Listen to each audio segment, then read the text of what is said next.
Hello बच्चों, नमस्ते। कैसे हैं आप सब लोग? उम्मीद है शानदार, जिंदाबाद, जबरदस्त होंगे।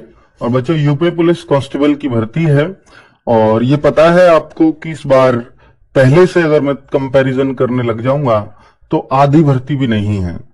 और आप ये मान करके खुद को चलेंगे कि 60,000 वैकेंसीज थी, तो जब मेरा उसमें ही नहीं आया तो इधर कैसे आ सकता है।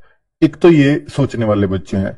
दूसरा ये सोचने वाले बच्चे हैं कि ठीक है, मैं उसमें रह गया, मेरी कमियां रही, मुझे पता चल गई मेरी ये कमियां थी, बस अब कैसे भी करके एक मौका मिल जाए, चाहे कितनी भी वैकेंसी हो, मैं अपना नंबर डाल ही दूंगा, क्योंकि मैंने अपने ऊपर काम किया हुआ है और मुझे अपनी गलतियों से मैं सीखा हूं और मुझे वही चीजें दोबारा नहीं दोहरानी है। बस इतना सुधार मुझे अपनी स्टडी में करना है, फिर चाहे वैकेंसी कितनी भी हो, बस मुझे एक मौके का इंतजार था, वो मौका मेरे सामने है।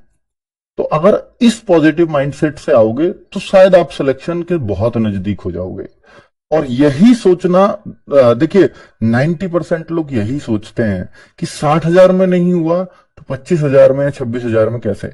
भाई, ये सोचने के लिए मजबूर करना तो आपके रिश्तेदार, आपके पड़ोसी, आपके गांव वाले वो बहुत हैं, क्योंकि वो भी यही सोचेंगे आपके बारे में कि ये 60,000 में सेलेक्ट नहीं हुआ तो ये 25,000 में कल कैसे सेलेक्ट होगा। और यही सोच आपको उनकी परिवर्तित करनी है कि ठीक है, 60 में मेरी गलतियां रही थी, उनसे मैंने सीखा और मैंने अब 60 नहीं, अब ये 6,000 भी अगर वैकेंसी होती तो मेरा एक नंबर होगा। और भाई, अगर आप ग्रेजुएट होना तो आप यूपी दरोगा की तैयारी करना। हो सकता है कि आप यूपी दरोगा ना भी लग पाओ, पर यूपी कांस्टेबल आपसे नहीं चूकेगा। और लग गए तो फिर उनको बताना कि 60,000 में सिपाही नहीं बनने आया था इस धरती पे, मैं दरोगा बनने आया था मात्र 4300 वैकेंसीज में। चलिए, तो बात करते हैं कि भाई कौन सी पोस्ट, क्योंकि देखिए पहले जो भर्ती आई है 60,000, उस भर्ती में जो है ऐसा नहीं था कि कोई पीएसी है, कोई जेल वार्डर है, कोई कुछ है, कोई घुड़सवार भर्ती है, तो उस तरह की वो नहीं थी। वो सीधा सबको सिपाही बना रहे थे। यहां पर सिपाही भी अलग अलग प्रकार के हैं, तो आपको पोस्ट प्रेफरेंस चुननी होगी आपके फॉर्म के टाइम पे ही। तो मैं आपको बता देता हूं कि कौन सी पोस्ट आपके लिए सबसे बेहतरीन होगी। तो ये वीडियो आपके लिए बहुत इंपॉर्टेंट रहने वाला है, ठीक है। चलो, तो अभी हम बात करने वाले हैं और सिलेक्शन लेने के तरीके पे बात करेंगे कि कैसे आप सिलेक्ट हो सकते हो। तो इस पर हम जरूर, ये वीडियो ही इसलिए बन रहा है, ठीक है। अभी मैं देखो, यहां मैंने फर्स्ट सेकंड थोड़ा उल्टा कर दिया, फर्स्ट को मैं ऊपर कर लेता हूं, सेकंड भर्ती में बाद में हूं। ये है फर्स्ट भर्ती, जिसके बारे में ये ट्वीट आप देख सकते हो, और इस ट्वीट से ही सबको जानकारी मिली है। न्यूज़पेपर में भी छपा है तो इस ट्वीट की बदौलत ही छपा है, और कोई कहीं से किसी के पास जानकारी नहीं आई है। कभी सोचो सर, इस ट्वीट से ही क्या हड़कंप मचा हुआ है, तो हाँ, सिर्फ इस ट्वीट से ही पता लगा है सबको। ये भर्ती अप्रैल के अंतिम महीने में आ रही है। भर्ती बोर्ड ने कहा था इस ट्वीट के माध्यम से कि जो कुछ हमें शासन से प्राप्त होना था वो हो चुका है, अब हमारे हाथ में, अब हम अप्रैल में इस भर्ती को निकाल देंगे। तो इसलिए अब बच्चों ने सोचा कि जब भर्ती बोर्ड पे ही सब कुछ आ गया है तो अब कोई टेंशन वाली बात नहीं है। और इससे पहले योगी जी कह चुके हैं विधानसभा में कि ये भर्ती आ रही है, और उन्होंने 30,000 बताई थी, तो इन सबको मिला मिलू के उन्होंने 28,000 तो पूर्ति कर दी है। चलो, अगर हम देखें कि भाई फर्स्ट भर्ती जो आरक्षण, मैं दो भर्तियों की बात करूंगा यहां पर। फर्स्ट भर्ती इसको मान रहा हूं जितनी भी ये पोस्ट लिखी हुई है, सेकंड भर्ती मान रहा हूं जेल वार्डर को। तो जो फर्स्ट भर्ती है उसमें नागरिक पुलिस के पद हैं। अगर आप देखेंगे तो नागरिक पुलिस, इसमें आपको ये रही आरक्षी नागरिक। मैं बता रहा हूं कौन सी पोस्ट बेहतर है, तो आप बहुत आसानी से छांट पाओगे। जैसे आरक्षी नागरिक पुलिस कौन सी है सर? ये वो पुलिस है जो अभी 60,244 भर्ती पेंडिंग है। अगर आप इसमें से एक पोस्ट ले लेते हैं तो इतना जरूर है कि वो लग गए, पर वो 1 साल बाद आप भी उसी पोस्ट पर होगे। बस इतना ही फर्क है, 1 साल का अंतर होगा आप दोनों में, ठीक है। तो ये वाली भर्ती ये रही। तो इसको सब लोग फर्स्ट पे ही चॉइस डालते हैं, क्योंकि जो असली पुलिस आप बोलते हो ना, वो ये पुलिस है, थानों वगैरह में जो रहती है। सर ये क्या है फिर, ये कौन सी पुलिस है? तो अगर सेकंड की अगर मैं बात करूं तो ये भर्ती उन बच्चों के लिए ज्यादा इंपॉर्टेंट है कि जो अपने गृह जनपद में रहना चाहते हैं, और ये गृह जनपद भी इसमें मिल पाएगा, पर गृह जनपद उन्हीं को मिल पाएगा जहां एसएसएफ लगती होगी, एसएसएफ लगती है आपकी, जैसे मैं कहूंगा यूपी की इंडस्ट्री को सुरक्षित रखने के लिए, जैसे सीआईएसएफ है केंद्र की इंडस्ट्री को सुरक्षित रखने के लिए, ये यूपी की एसएसएफ है।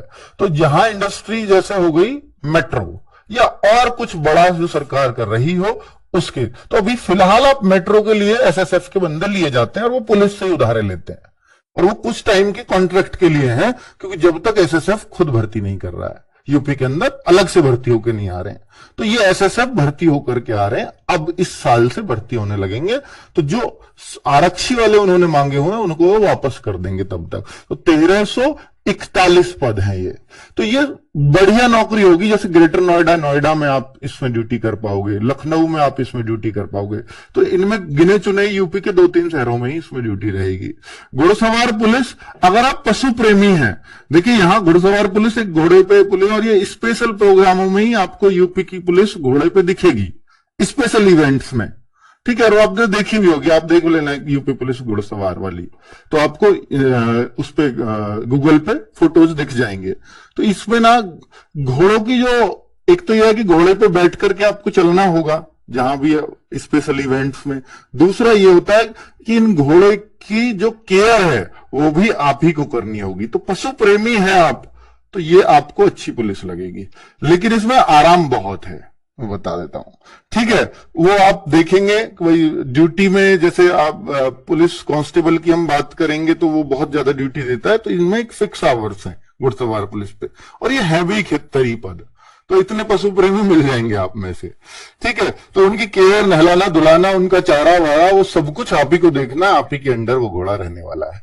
आगे पीएसी मेल और पीएसी फीमेल, तो ये पुलिस आर्म्ड कॉन्स्टेबलरी बोली जाती है। पीएसी का मतलब, आर्म्ड मतलब हथियार, तो हथियार के साथ जो पुलिस होती है, अब तक सिर्फ मेल भर्ती होते थे, इसमें फीमेल होते ही नहीं थे। तो पहली बार महिला बटालियन बनने जा रही है, जिसका नाम भी इन्होंने दिया आरक्षी पीएसी महिला बदायूं गोरखपुर लखनऊ महिला। तो भाई ये जो पद है ना महिला बटालियन की पीएसी में, वो 2282 पद है, तो 2282 केवल महिलाओं के लिए आरक्षित है इसमें। और जो पीएसी मेल है, तो सर क्या इसमें फीमेल नहीं होंगी? इसमें नहीं होंगी फीमेल। 9837 पद ये लड़कों के लिए अलग है, ठीक है। तो महिलाओं के भी पता लग गई और पुरुषों के भी आपको पता लग गई। बाकी सभी में महिला पुरुष दोनों जा सकते हैं, लेकिन यहां पर इन दोनों में अलग अलग ही होंगे। पीएसी सशस्त्र पुलिस, इसमें सिर्फ पुरुष होंगे। तो ये सशस्त्र यानी आरक्षी पीएसी और ये सशस्त्र पुलिस, तो ये थोड़ा सा और हार्ड में चली जाती है कि ये हमेशा हथियारबंद रहेंगे। ये तो ड्यूटी पे हथियारबंद रहेंगे, हमेशा हथियारबंद रहेंगे, तो हो सकता है ये भी कहीं स्पेशल जगह पर लगाए जाते हो। इसकी मुझे बहुत ज्यादा जानकारी नहीं है।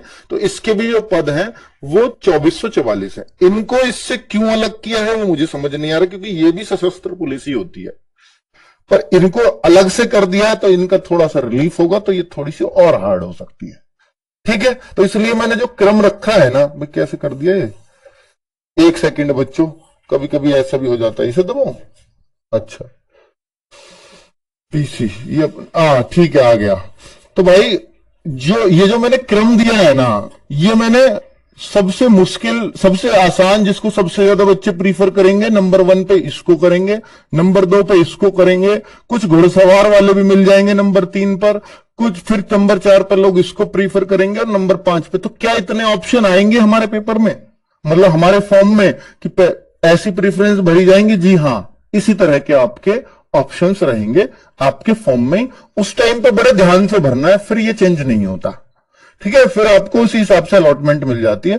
अब आप कहो कि आपके मन में एक सवाल होगा, सर पीएससी के सबसे ज्यादा पद है, तो क्या पीएससी को सबसे ऊपर ना भरें? नहीं नहीं नहीं भाई, देखो अगर इसमें आपका नंबर नहीं आया, इसकी कट ऑफ कम रहेगी, तो आप इसमें ऑलरेडी आ जाओगे।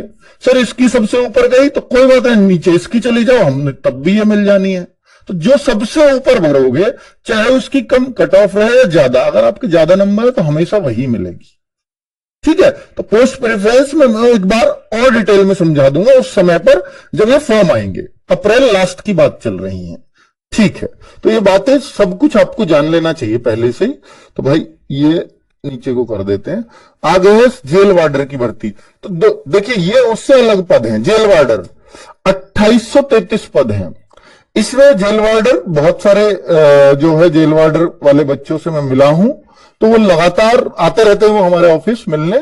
तो ये अपने ड्यूटी में बहुत खुश हैं और ये कांस्टेबल ना बन करके बहुत सारे बच्चे इसमें खुश रहते हैं और वो कहते हैं कि सर हम जाएंगे तो यहां से फिर यूपीएसआई बने। लेकिन कांस्टेबल में हमारा नहीं हुआ अच्छा है, क्योंकि यहां हमारे पास टाइमिंग्स है ड्यूटी की और हमारे पास समय बहुत है पढ़ने का।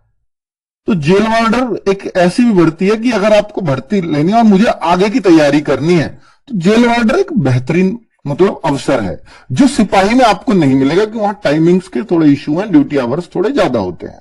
तो जेल वार्डर ये सेपरेट भर्ती आएगी, उनके साथ नहीं आएगी। ठीक है, चलो। और इसके भी फॉर्म कब आएंगे? विज्ञप्ति जो है इसकी भी बोर्ड अप्रैल के माह के अंत तक संभावित है। ठीक है, अप्रैल महीने के लास्ट, यानी साथ साथ चलेंगी यूपीएसआई की भर्ती और वो 5 पोस्ट और प्लस ये जेल वार्डर, 3 फॉर्म एक साथ देखने को मिल सकते हैं। ठीक है, एक साथ ही, थोड़ा बहुत ही आगे पीछे मिलेंगी ये। अब बात कर लेते हैं कि इस भर्ती को सरकार बहुत जल्दी पूरा कराने के मूड में नहीं है, नहीं नजर आती। 1 वर्ष के भीतर पूरी करने का लक्ष्य रखा गया है। ये लक्ष्य जो रखते हैं उससे पार ही निकल जाता है लक्ष्य हमेशा। पर 1 साल मान भी लें कि इन्होंने लक्ष्य को हासिल भी कर लिया, तो ये ऐसा नहीं है कि इसको 6 महीने में पूरा कर लेंगे, नहीं, ये 1 साल बड़े आराम से चीजें करेंगे। तो देखो, ये उम्मीद रहती है, देखो ऐसा है कि अगर आप पिछली बार से कंपैरिजन करेंगे, सर 60-244 में अगर पेपर कैंसिल नहीं होता तो मात्र 40 से 45 दिन में एग्जाम हो गया होता, जो फरवरी में हो ही चुका था। वो तो री एग्जाम हुआ, जिस वजह से वो 6 महीने और एक्स्ट्रा मिल गए बच्चों को। तो री एग्जाम की वजह, अगर वो री एग्जाम नहीं हो, मतलब री एग्जाम वाला ही पहले वाला ही एग्जाम मान लिया था, तो 40 से 45 दिन के अंदर इनकी तैयारियां थी। पर ऐसी की जल्दी यहां भी हो सकती है, तो इसके चांसेस बहुत कम है, क्योंकि ये पहले से ही कह रहे हैं कि हमें 1 साल में भर्ती पूरी करनी है। तो इसमें जो आइडियली मैं मान रहा हूं कि एग्जाम का समय 4 से 6 महीने आपको आराम से एग्जाम के लिए मिल जाएंगे और इसके बाद अगले 4-6 महीने में वो भर्ती पूरी कर लेंगे। तो अगर आपका फॉर्म आता है तो उसके 4-6 महीने हैं आपके पास, तो अपनी तैयारी को बहुत ही अच्छा आयाम आप दे सकते हो। ठीक है, अगली बात कर लेता हूं। तो 1 साल है इनके पास पूरा। अब बात कर लेते हैं, देखिए ऑफिशियल सिलेबस क्या है। यूपी पुलिस का ऑफिशियल सिलेबस शायद आपको नहीं दिखता होगा, तो भाई इसको वो कर लेना, है ना। तो देखो बच्चों, ये मैंने कुछ निशान लगाए हैं कि जीएस का सिलेबस तो है बाकी भर्तियों के जैसा, लेकिन अगर आप इसको पढ़ोगे, ये यूपीजीके के कुछ टॉपिक है, उत्तर प्रदेश की शिक्षा, संस्कृति और सामाजिक प्रथाओं के संबंध में विशिष्ट जानकारी। एक तो ये उत्तर प्रदेश में राजस्व, ये यूपी पुलिस से संबंध, मतलब ये यूपीजीके से संबंधित हो गए, और बाकी जो है पुलिस व सामान्य प्रशासनिक व्यवस्था, ये बिल्कुल ही अलग टॉपिक है। मानवाधिकार बिल्कुल अलग टॉपिक है, एक क्वेश्चन आता ही आता है मानवाधिकार से। आंतरिक सुरक्षा और आतंकवाद एक क्वेश्चन निश्चित है, और भाई साइबर क्राइम एक क्वेश्चन निश्चित है। वस्तु एवं सेवा कर यानी जीएसटी से एक क्वेश्चन मिलेगा ही मिलेगा। तो ये जो टॉपिक्स दिए हैं ना, इनसे क्वेश्चन जरूर मिलता है। सोशल मीडिया कम्युनिकेशन, अब आपको लगती है यूपी की जीके कर दो, लगती यूपी के जीके ऐसी है कि सर ये तो बिल्कुल ही अलग है, और अगर आप इन टॉपिक्स को पढ़ लो तो आपको ऐसा लगता है कि सर ये तो सबसे आसान है, अगर इनमें इन चीजों को पढ़ लिया जाए तो इनसे क्वेश्चन मिल जाता है, फिर हम सबसे अलग फील करते हैं वहां पर। तो ये जो टॉपिक्स है इनको थोड़ा सा विशेष गौर से पढ़ना पड़ेगा, बाकी कोई ऐसा इस जीएस में वो नहीं है। यानी इन 5-7 टॉपिक को छोड़ दें तो बाकी जीएस बाकी सब एग्जाम से मैच करती है। ठीक है, सामान्य हिंदी है, ये ऑफिशियल सिलेबस है और इसमें कोई चेंज नहीं होगा। उसका कारण बताऊंगा क्यों नहीं होगा। ये देखिए, तीसरा एक पार्ट इंपॉर्टेंट है। पहला पार्ट जो जीएस का है, दूसरा पार्ट जो हिंदी का है, ये बिल्कुल सेफ है, दोनों आधा पेपर होते हैं। 38 + 37 क्वेश्चन, यानी 75 क्वेश्चन में ये दोनों ही रहेंगे। 38 क्वेश्चन जीएस के और 37 क्वेश्चन हिंदी के। तो यहां किसी तरह का कोई कंफ्यूजन आप में नहीं है। अब आप देखते हैं संख्यात्मक मानसिक योग्यता, न्यूमेरिकल एंड मेंटल एबिलिटी, जिसको हम मैथ्स कहते हैं। तो ये तीसरा नंबर लिखा हुआ है। अब आप इससे एक समझते हैं बात, इसमें नीचे मानसिक योग्यता के और ख पार्ट कर रखे हैं। तो आप देखेंगे मेंटल एबिलिटी, यानी ये तो सारे चैप्टर्स अगर आप इनको पढ़ोगे कि वर्ड फॉर्मेशन और ये कॉमन सेंस टेस्ट और direction sense test and direction दिशा संबंधित, ये सब जो है, ये सब जो डेटा है ये रीजनिंग का हुआ। ये रीजनिंग का हुआ। लेकिन ये है कौन से पार्ट में, आप खुद देखो ना, ये तीसरे पार्ट में, संख्यात्मक एवं मानसिक योग्यता में ही है, यानी तीसरे नंबर वाले में ही है। यहां देखो, आप दिखाना भाई बच्चों को, तीसरे नंबर वाले में यहां देखो, संख्यात्मक एवं मानसिक योग्यता में ही है, दोनों के और ख पार्ट।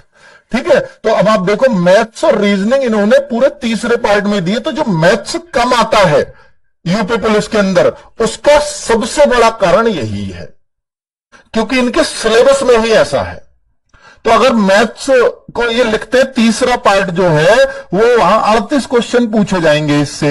अब 38 क्वेश्चन मैथ्स से कभी आए नहीं, तो मैथ्स से क्या आ जाते हैं कि 18 से 22 क्वेश्चन के आसपास मैथ्स के होते हैं। तो जो बाकी के क्वेश्चन बचे ना, कितने बच गए, अगर मैं 38 लगाऊंगा तो बच गए आपके 15 से 18 क्वेश्चन, वो रीजनिंग के यहां भी एड ऑन हो जाते हैं इस मैथ्स में ही।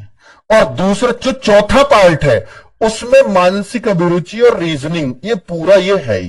तो मानसिक अभिरुचि करीब करीब 10 नंबर की आ जाती है, ये वाला पार्ट, और बाकी ये रीजनिंग है। तो आपने देखा 15 से 18 की रीजनिंग वहां आ गई, और प्लस एक पार्ट, चौथा पार्ट 37 क्वेश्चन वाला, इसमें रीजनिंग अलग अलग रहेगी। तो इसलिए हम कह देते हैं कि भैया ये 55 से 57 नंबर की रीजनिंग पूछी जाती है, 57 क्वेश्चन रीजनिंग के पूछे जाते हैं। क्यों? क्योंकि 15 से 18 क्वेश्चन उधर और चौथा पार्ट पूरा रीजनिंग का। हां, इसमें मानसिक अभिरुचि इसको कह सकते हैं, 10 नंबर इसके अलग होते हैं, और ये कभी आते भी हैं कभी नहीं भी आते हैं। ठीक है, तो आप समझ गए कि किस तरह से यूपी का सिलेबस है। अगर मैं इसको अब आसान भाषा में समझाऊं तो आपको बहुत आराम से समझ में आ जाएगा कि मैथ्स जो है 18 से 22 क्वेश्चन है। सिलेबस में लिखा रहेगा कि 38 क्वेश्चन आएंगे, लेकिन 18 से 22 कैसे बन रहे हैं, वो तीसरे पार्ट को पूरे को मैथ्स मान रहा है, जबकि उसमें रीजनिंग के भी चैप्टर्स हैं। समझ में आई बात?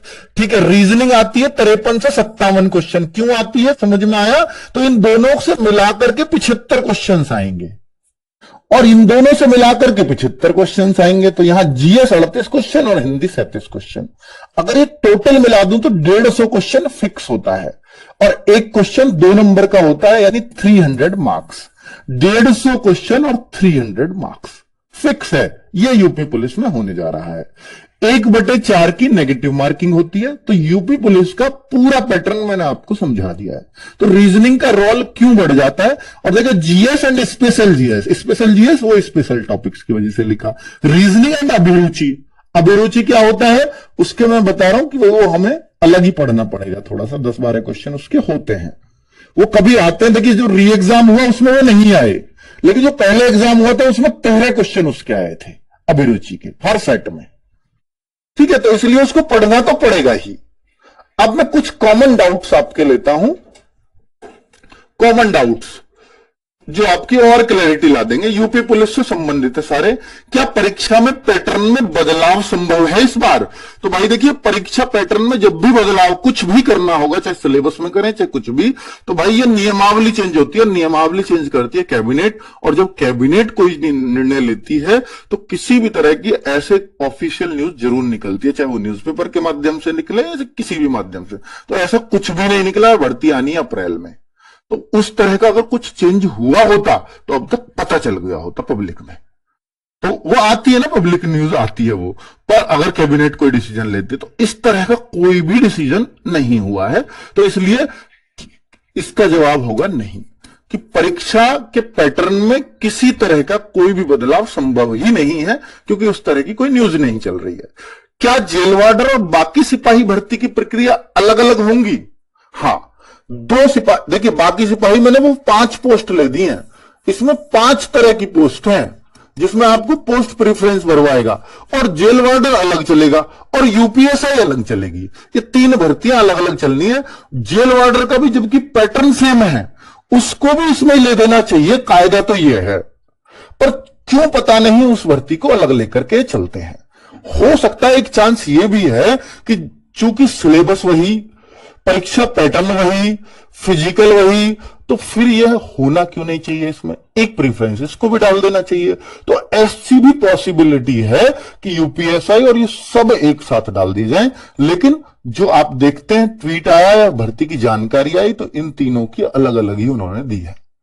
तो जेल वार्डर को अलग ही रखा है, तो उस वजह से लग रहा है कि जेल वार्डर अलग ही चले, ठीक है, वरना परीक्षा पैटर्न के हिसाब से इसमें ही शामिल हो जानी चाहिए।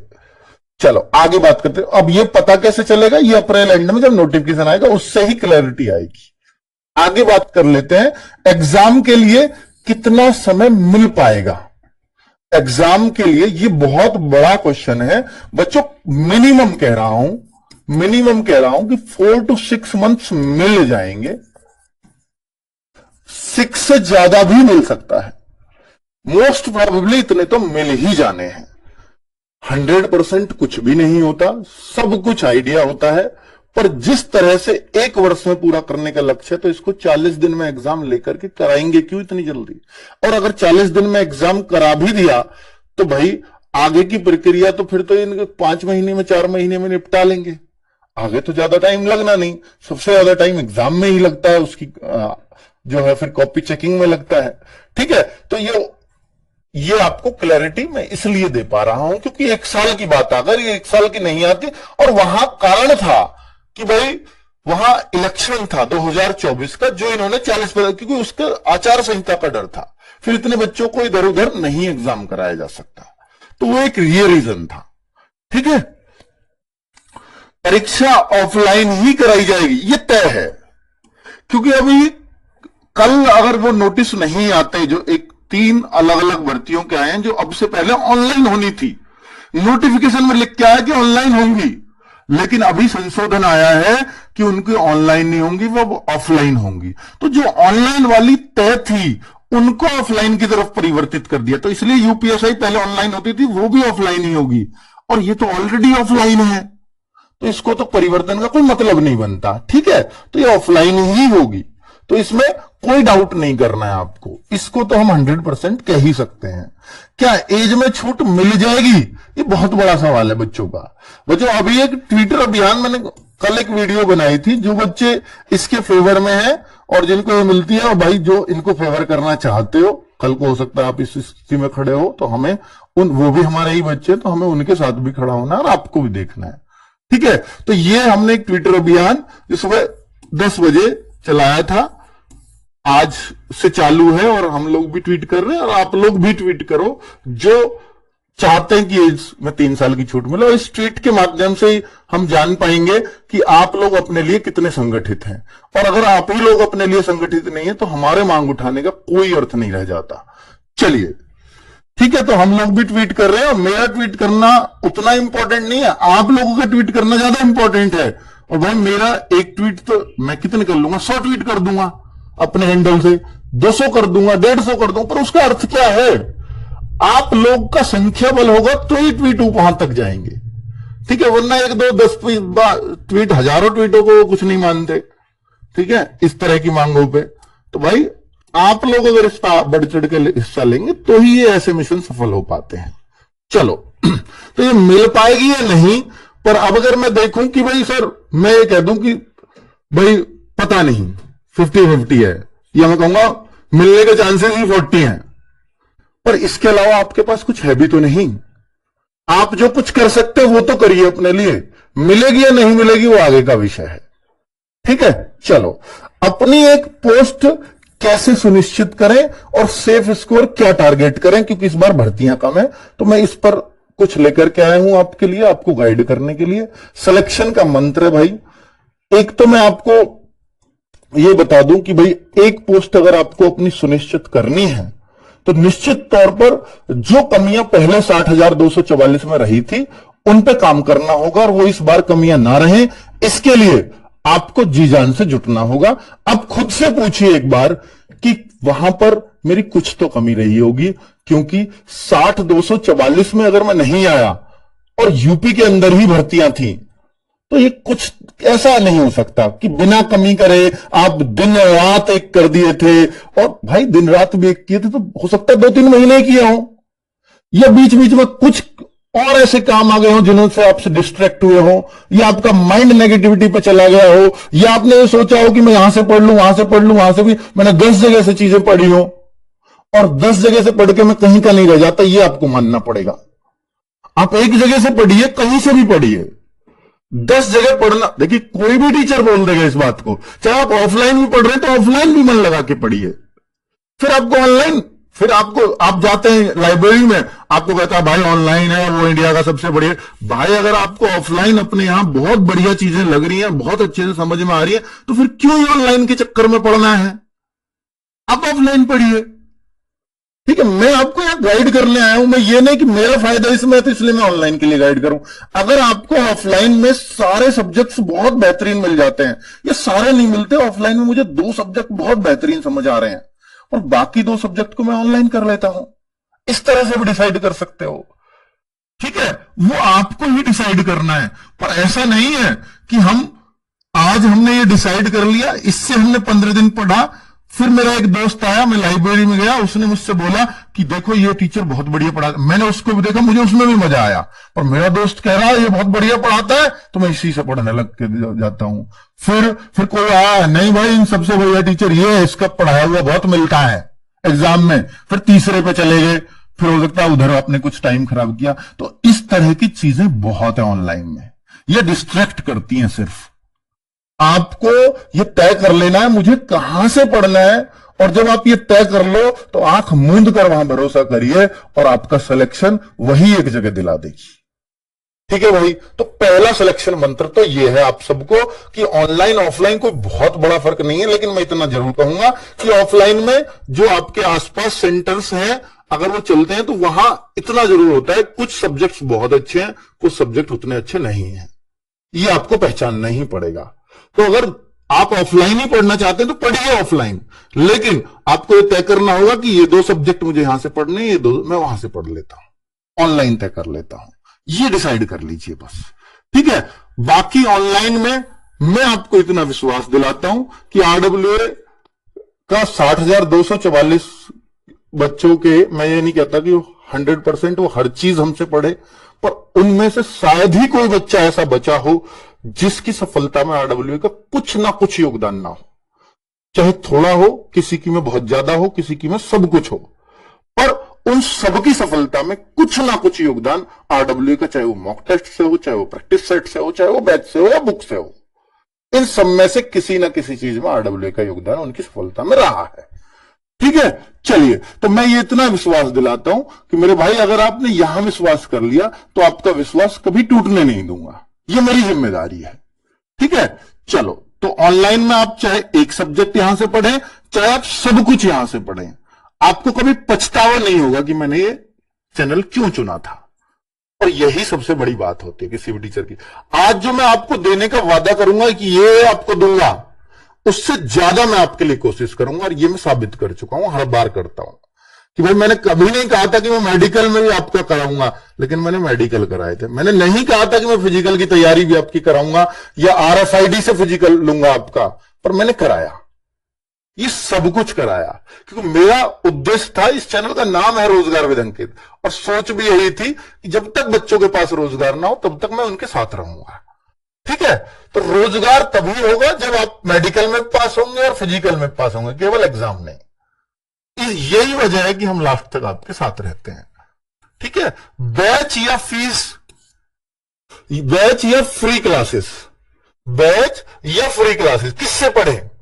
अगर आप देखिए बच्चे 60,244 में आप ये मानते हो कि मैं बिल्कुल किनारे से रहा हूं, तो आपको कोई बैच लेने की आवश्यकता नहीं है।